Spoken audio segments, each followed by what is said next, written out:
Итак, мы находимся в селе Федосеева пустынь Шиловского района Рязанской области, который относится к трем заокским селам, расположенных на Польной Мещере, в отличие от нашего Нагорного берега. Вот. Ну и по легендам, собственно говоря, село было организовано около Федосеевой пустыни, вот, получившее название свое по старцу Феодосию, который якобы был книжником Ивана Васильевича Грозного, но то ли отказался кого-то травить, то ли отравил, наоборот, кого-то, и поэтому он был сослан сюда и создал здесь монастырь. В общем-то, вот среди местных старообрядцев ходили книги заповедные, которые, в общем-то, в том числе книга железов разных лечений, болезней, облегчения. Вот. Я вот сейчас деталей не припомню, но там были очень интересные стройки такие, которые как раз приписывают Феодосию, что из всех див самое дивное диво, Русь святая раскрашена церквами красиво, то есть такой книжный язык. Вот. Ну и, собственно говоря, в период раскола село, несмотря на то, что было монастырским, ушло в раскол, и, в общем-то, в селе было многоверие такое, то есть были старообрядцы, причем старообрядцы нескольких толков, были строгие, были менее строгие, были единоверческая церковь, когда, в общем-то, как правило, до брака ходили в церковь, венчались в храме, а потом после бракосочетания, соответственно, уходили в раскол и уже считали себя старообрядцами.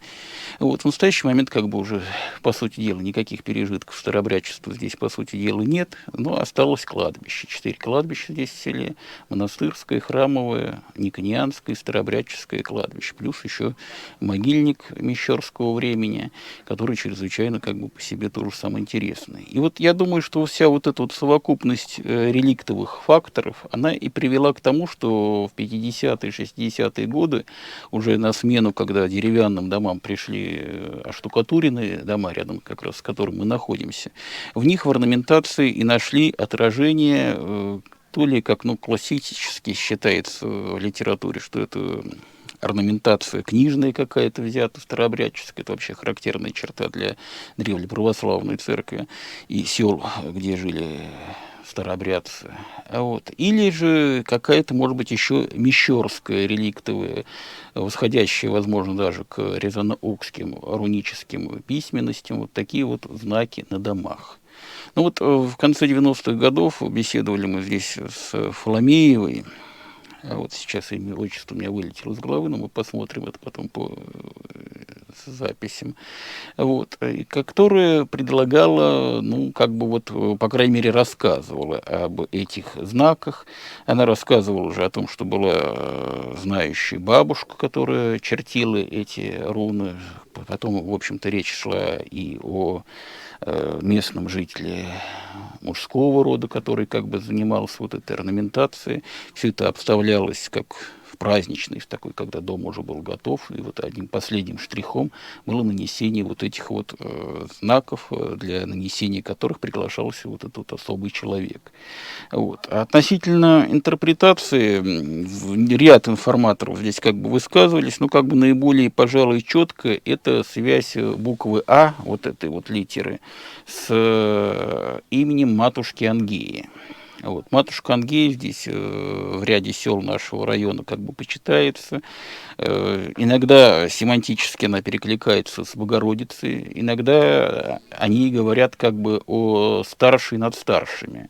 То есть как бы это некий такой третейский судья во всех спорах. Как, скажем, когда между мировыми матушками возникает значит, конфликт относительно того, кто какую территорию контролирует, вот, как бы разрешить их спор может или прямое противостояние, так сказать, силой, так вот пьяный лес, как бы, как по одной из гипотез наш получился, вот, или танцующий лес, вот. Или же обращались к старшим, в частности, верховной инстанции, вот в таких конфликтах как раз и выступает матушка Ангея.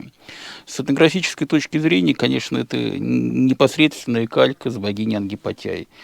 Вот, то есть Анг, и тут Анг, мордовская богиня Ангипатяй, богиня жизни и смерти, вечно юная, вечно девственная, но все рождающая. И, в общем-то, также и этот знак буквы А чертили у нас и в курятниках для того, чтобы куры больше несли, так сказать, яиц. И, соответственно, на домовой какой-то вот этой вот практике он использовался, естественно, как и оберег, но, с другой стороны, это именно благопожелание, процветания и плодородия в дом. Вот. А следующий знак, который тоже очень легко читается местными знающими, это знак ПАД. Вот. Он у нас имеет прямые аналогии в резано-окской практике, в особенности на горшках он наносится. Вот. Иногда его археологи интерпретируют как куриная лапка. Вот. Но значит, местных знающих, в местной колдовской практике, что в Федосеевой пустыне, что в ряде других сел, это знак женских детородных органов показывающий. То есть фактически это знак плодородия. Вот как считается, на домах такие знаки наносились для того, чтобы бабы рожали, чтобы было много детишек. И вот старики, даже здесь у нас вот как раз вот бабушка Фоломеева, она говорила, что вот раньше на домах-то правильно все ставили, и поэтому по 10-12 детей было. А вот сейчас все забыли, и поэтому детишков ни у кого нет.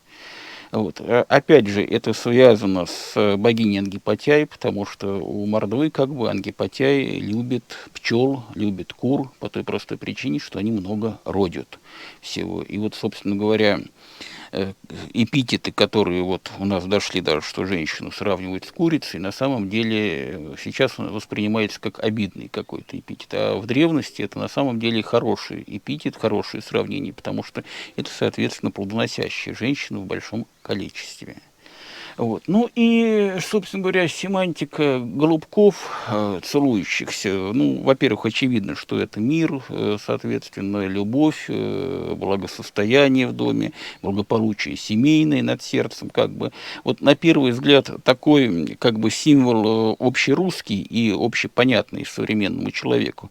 Но вместе с тем вот для нас, как бы, исследователей той же самой резано-окской культуры, археологической культуры, очень важна семантика двойного, сдвоенных, потому что во всех вышивках, вот, скажем, у нас есть вышивка «Дубок» такая, где тоже изображена великая богиня с парными птицами, парными конями стоящими. То есть это некая концепция дуализма. То есть это как на Востоке инь-янь, так вот в русской, вот в рязанской традиции, как бы, вот это вот двуголовость, двуголовые кони, двойные птицы, сдвоенные птицы. В конечном счете двуголовый орел, он ведь не только из Византии, как бы, известен, он широко был и у дославянских. Двухголовые орлы у нас на пряжках, как бы, изображены сдвоенные орлиные головы у резано-окцев. У сибирских народов двуголовый орел — это шаманский такой зверь, или птица, правильнее сказать. То есть фактически, как впоследствии, ну, неким вариантом трехголовый змей Горыныч становится. То есть это некая космогоническая такая вот аллегория. И в данном случае, опять же, очень интересно, что это голуби. Понятно, что это как бы общерусский символ, вот, но вместе с тем голубь, опять же, это один из вестников богини Ангипатяи. У мордвы, у той же самой. То есть фактически здесь мы имеем какую взаимосвязь? Вот, мы не ищем параллели в мордовской культуре. Другое дело в том, что вот общерусская культура, она во многом действительно восходит к дославянским вот этим вот культурам, которые существовали еще, в общем-то, до принятия христианства на Руси, до прихода даже древнерусского населения. И многие символы, многие понятия с того времени, они дошли, в общем-то, до наших дней, и мы их просто воспринимаем как общерусские, хотя на самом деле они гораздо древнее. Вот. Ну, дело в том, что вот, собственно говоря, завершая разговор о знаках, я думаю, мы еще посмотрим на домах вот эти вот знаковые конструкции. Сейчас мы посмотрим на другой угол вот, этого дома. Хочется сказать, что манера нанесения знаков была довольно-таки популярной раньше. То есть вот на предметах бытовых, на донцах, на люльках в особенности, тоже на некоторых, на ножах, на определенных, как бы мы находим вот эти вот знаки, в том числе очень часто, вот скажем, на веретенах, на ножах, как ни странно, пишется вот этот вот знак пат. Его модификацией является знак потяй, то есть когда вот еще сюда снизу прорисовывается палочка, уходящая вниз, вот, которая, если это женский, как бы, так сказать, плодородный символ, то потяй это мужской знак. Вот, то есть фактически вот такая вот тоже гендерная какая-то пара семантическая. Вот. Ну и фактически, конечно, понятно вот назначение непосредственно этой знаковой, так сказать, композиции рядом с входной группой. То есть фактически это когда люди приходили в дом, они сразу же, во-первых, видели, что дом правильный, что дом как бы живут в нем люди, знающие, в каком мире они живут. Естественно, вход охранялся вот этой вот входной группой. Ну и фактически это вот действительно такой пример правильного дома, а не какого-то просто временного жилища.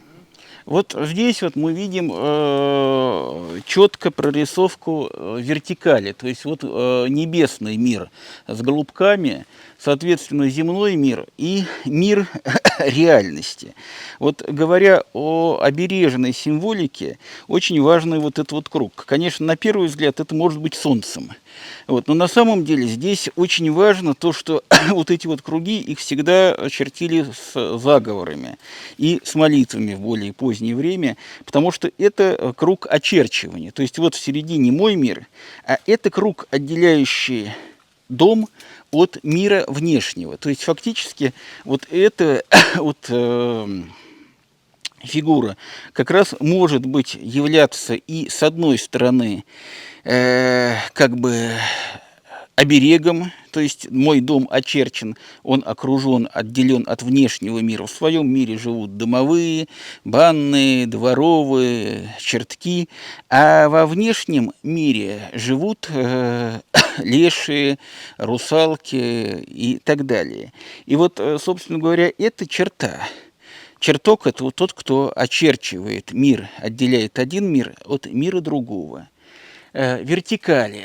Причем 3 вертикали, это опять-таки связано с 3 сторонами света, то есть, в общем-то, древнее воззрение, когда, в общем-то, солнце есть где всходит, солнце есть где заходит страна, и страна, где солнце никогда не ходит. То есть, в принципе, трехчастность, в отличие от современной четырехчастной концепции. Также к обережным знакам можно отнести вот эти вот псевдокресты. Вот. И если эти вот кресты, собственно говоря, являются каким-то продолжением христианской семантики, то вот эти вот косые кресты – это знак, который в местной, так сказать, практике, как раз по словам Фоломеевой, были ангами. То есть он назывался анг. Вот, соответственно, анге-пат-ай можно написать руническим письмом вот эти вот, опять же. Вот, отличие вот этого креста от такого в концепции знающих наших следующее. Если ставится вот такой крест, то он ставится от того, кого сейчас у нас принято называть нечистью. Вот, но домовая нечисть, домовые те же самые, например, такого креста не боятся.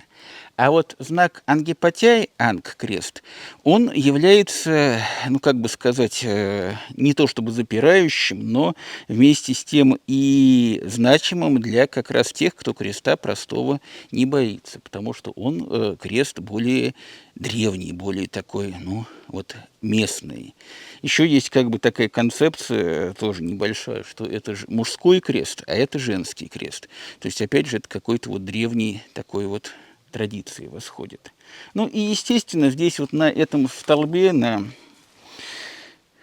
как она называется-то, наверное, причепина, или, в общем, на этом вот колонне, полуколонне такой, здесь мы видим четко мировую ось.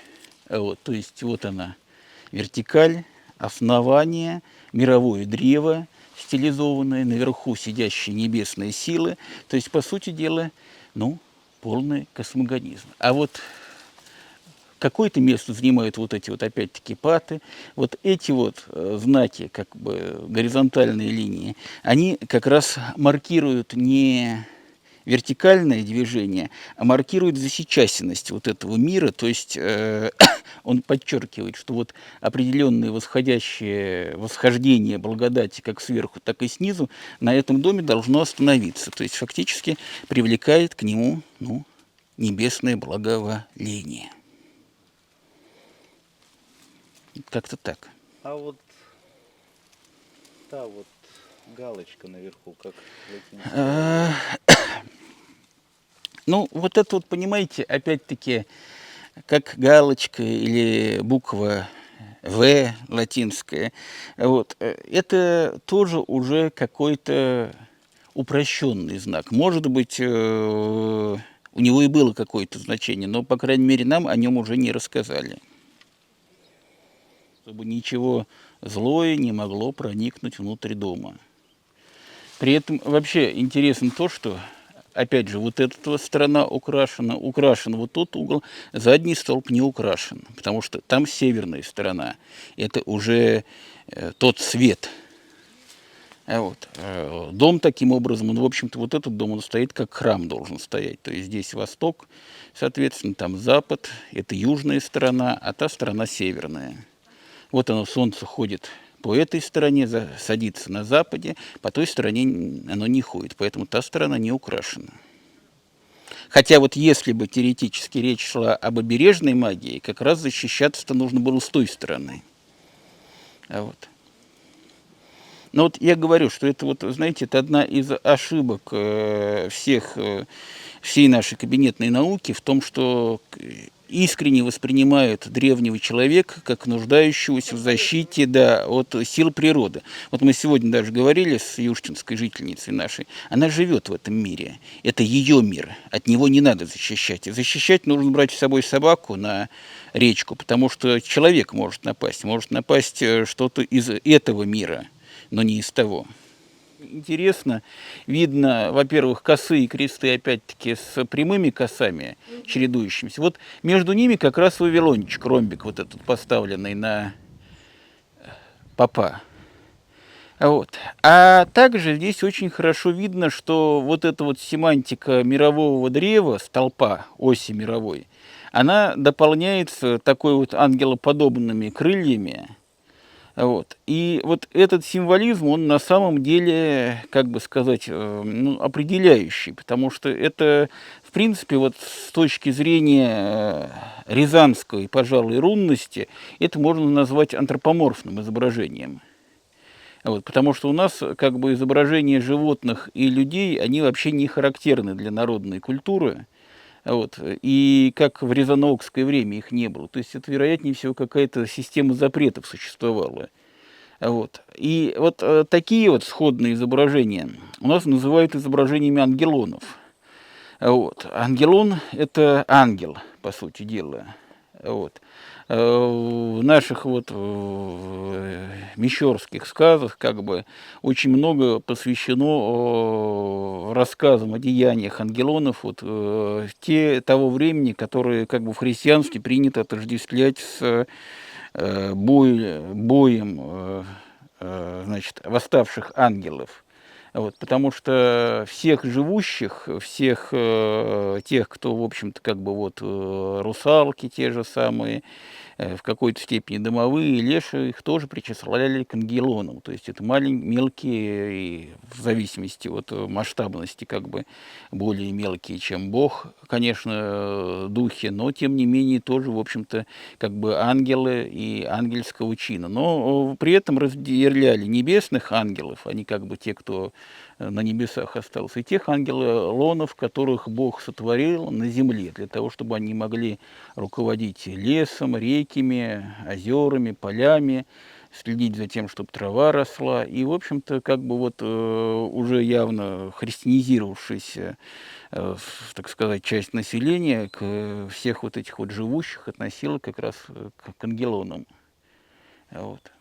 Но при этом подчеркивается, что как бы когда тот же самый Люцифер или Сатаниил, как его у нас иногда называют, вот, увел за собой 2/3 ангелов, среди них не было ни силы, ни власти, ни начала. И поэтому, в общем-то, русалки, которые занимаются стихийными такими всякими делами, ну, с нашей же точки зрения, так сказать, они не были падшими духами, они были изначально созданы на Земле для того, чтобы следить за порядком.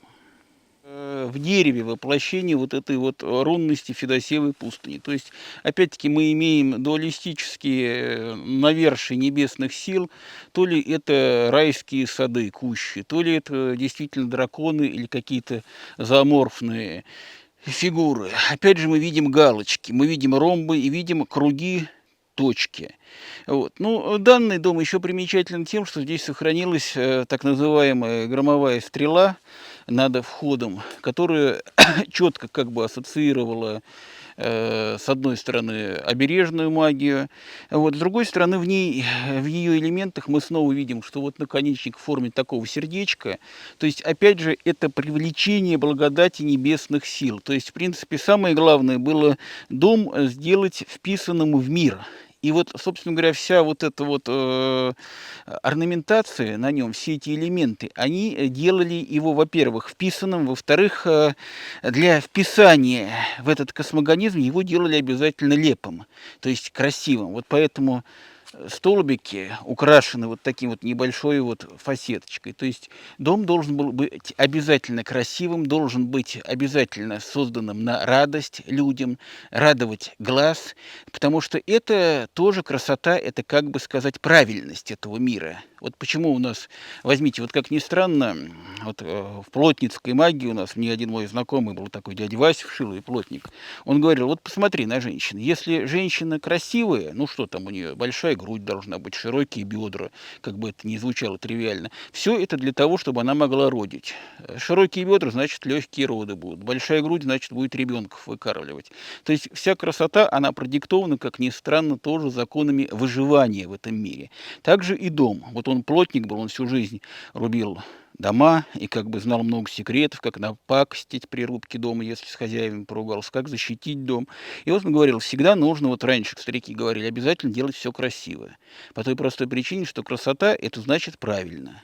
Если дом некрасивый, вот посмотришь на него, в нем и жить плохо, в нем и люди живут какие-то нехорошие. А если дом красивый, если дом правильный, по правилу какому-то срубленный, то в таком случае и жить в таком доме гораздо лучше.